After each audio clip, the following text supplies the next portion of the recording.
ఏపీలో ఎన్డీఏ కూటమి ప్రభుత్వం రాష్ట్ర అభివృద్ధి లక్ష్యంగా అడుగులు వేస్తుందని రాష్ట్ర పురపాలక పట్టణ అభివృద్ధి శాఖ మంత్రి పొంగూరు నారాయణ తెలిపారు. సీఎం చంద్రబాబు అధ్యక్షతన టిడ్కో గృహాలపై సమీక్ష జరిగిందని మంత్రి పేర్కొన్నారు. ఈ క్రమంలో గత ప్రభుత్వంపై మంత్రి నారాయణ నిప్పులు చెరిగారు. గత వైసీపీ ప్రభుత్వం టిడ్కో ఇళ్లను గందరగోళం చేసిందని మండిపడ్డారు.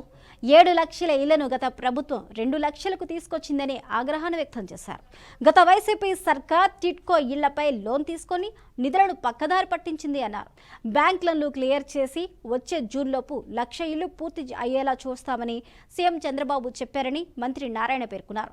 ఈ నేపథ్యంలో వచ్చే ఏడాది జూన్ 12వ తేదీ వరకు 1.18 లక్షల టిడ్కో గృహ నిర్మాణాలను పూర్తి చేసి ప్రారంభిస్తామని మంత్రి నారాయణ వెల్లడించారు.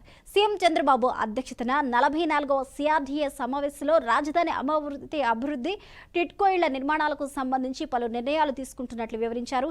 ఇప్పటికే బ్యాంక్ రుణాలు తీసుకొని నాన్ పర్ఫార్మింగ్ అసెట్స్గా మిగిలిపోయిన టిడ్కో గృహాలను పూర్తి చేయడానికి 102 కోట్లను చెల్లించేందుకు సీఎం చంద్రబాబు ఆమోదం తెలిపారని వివరించారు.